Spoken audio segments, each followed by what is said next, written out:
Jika bintang di langit, debu di tanah, atau tubuh kita, dan bahkan musuh kita, semuanya tersusun dari paramanu yang sama, maka perbedaan yang kita lihat hanyalah perbedaan pola. Kita semua adalah bentuk berbeda dari tenunan kosmik yang sama.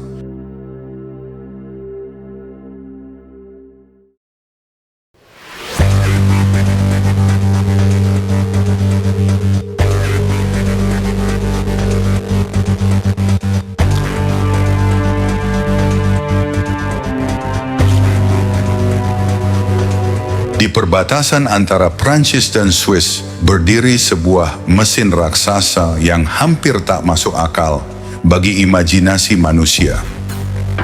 This thing is huge. It's a 27-kilometer underground ring located at a CERN facility near Geneva, Switzerland. Sebuah cincin magnet sepanjang 27 km terkubur jauh di bawah tanah. Mereka datang dari seluruh dunia, para ilmuwan terbaik umat manusia. Di tempat ini, mereka mencoba membaca satu hal yang sama, kode rahasia alam semesta.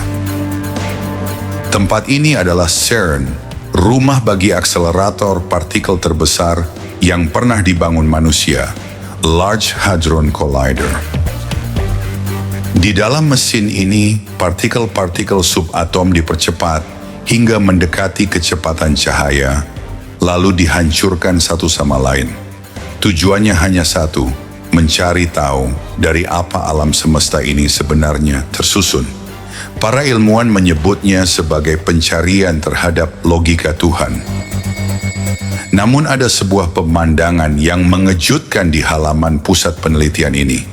Di depan gedung teknologi paling canggih di dunia, berdiri sebuah patung perunggu setinggi 2 meter. Patung itu bukan melambangkan seorang ilmuwan atau matematikawan, melainkan Nataraja, tarian kosmik dari Dewa Siwa. Tarian Tandawa, sebuah tarian yang dalam tradisi Weda melambangkan penciptaan, pemeliharaan, dan kehancuran alam semesta. Mengapa simbol Nataraja ini berdiri di depan laboratorium fisika paling modern?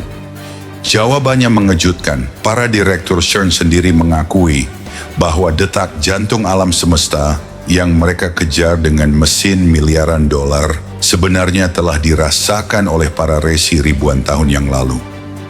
Salah satu nama yang hampir tidak pernah disebut dalam buku sejarah sains adalah seorang resi sederhana bernama Resi Kanada.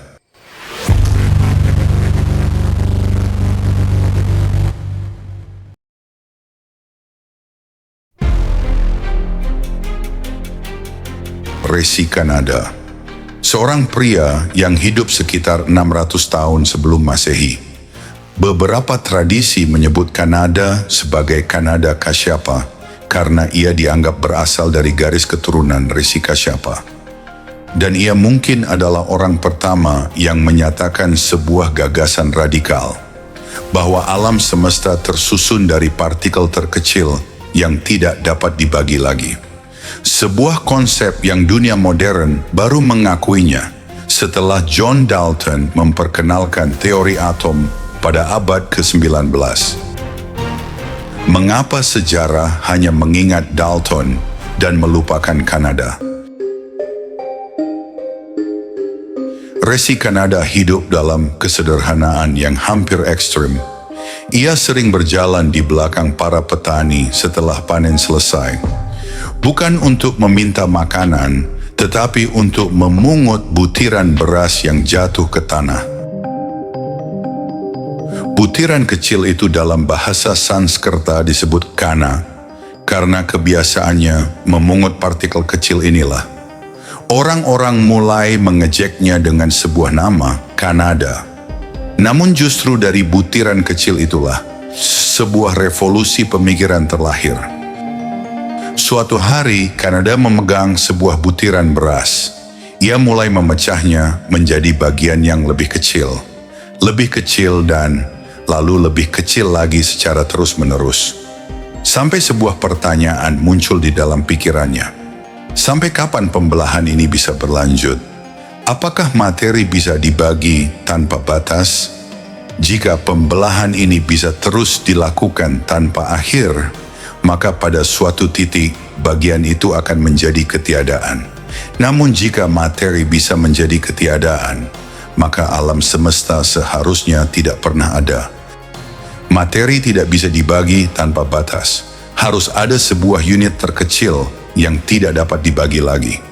Kanada menamakan unit itu paramanu, yang kita kenal saat sebagai atom. Gagasan ini kemudian dituliskan dalam kitab filsafat yang sangat terkenal, Vaisheshika Sutra. Di dalam teks ini, Kanada menjelaskan bahwa realitas sejati memiliki sifat yang tidak bergantung pada penyebab lain, dan atom menurutnya memiliki 3 sifat mutlak. Pertama adalah nitya, artinya abadi. Atom tidak bisa diciptakan dan tidak bisa dimusnahkan. Ia hanya berubah bentuk melalui penggabungan dan pemisahan. Kedua adalah akarana. Atom tidak memiliki sebab sebelumnya. Ia adalah bahan dasar segala sesuatu. Semua benda muncul dari atom, tetapi atom sendiri tidak muncul dari apapun. Ketiga adalah atindriya. Atom terlalu kecil untuk dilihat dan dirasakan oleh panca indera manusia. Ia hanya bisa dipahami melalui logika dan intuisi filosofis. Ia juga menjelaskan bagaimana atom membentuk dunia. 2 paramanu bergabung menjadi dwinuka, partikel yang lebih besar. Kemudian beberapa dwinuka bergabung lagi membentuk trinuka. Dari sinilah lahir struktur materi yang akhirnya bisa dilihat oleh mata manusia. Dengan kata lain, atom bergabung membentuk molekul, namun ada satu misteri yang lebih dalam. Mengapa atom bisa saling menempel? Apa yang membuat partikel-partikel ini saling tertarik? Kanada menjawabnya dengan sebuah konsep yang ia sebut adrista. Sebuah kekuatan tak terlihat, sesuatu yang bekerja di balik layar alam semesta, yang mengatur bagaimana materi saling berinteraksi. Konsep ini sangat menarik jika dibandingkan dengan penemuan modern. Pada tahun 2012, ilmuwan di CERN mengumumkan penemuan partikel yang disebut Higgs boson. Partikel ini muncul dari medan Higgs, sebuah medan energi tak terlihat yang memberi massa pada partikel. Beberapa ilmuwan bahkan menjulukinya sebagai God particle. Dan disinilah paradoks itu muncul kembali, karena lebih dari 2000 tahun sebelumnya, Resi Kanada telah berbicara tentang kekuatan tak terlihat yang mengikat realitas. Kanada juga mencoba menjelaskan mengapa materi bisa berubah, mengapa buah mangga berubah dari hijau menjadi kuning, mengapa tanah liat berubah menjadi pot merah ketika dipanaskan. Ia menjelaskan fenomena ini melalui teori yang disebut Pilupaka. Menurutnya, energi panas yang disebut teja masuk ke dalam struktur atom. Energi ini memutus ikatan lama dan memungkinkan atom membentuk ikatan baru. Ilmu modern bergantung pada alat seperti mikroskop, detektor partikel, atau akselerator raksasa. Namun Kanada hanya memiliki satu alat, pikiran yang jernih. Ia menyebut pendekatan ini sebagai darsana, melihat realitas melalui pemahaman batin. Teknologi adalah alat untuk berjalan, tetapi intuisi adalah sayap untuk terbang. Dan dari pemahaman sederhana tentang atom itu, Kanada sampai pada sebuah kesimpulan filosofis yang sangat dalam.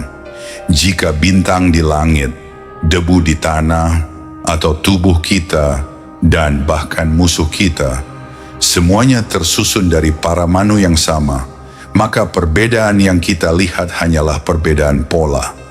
Kita semua adalah bentuk berbeda dari tenunan kosmik yang sama.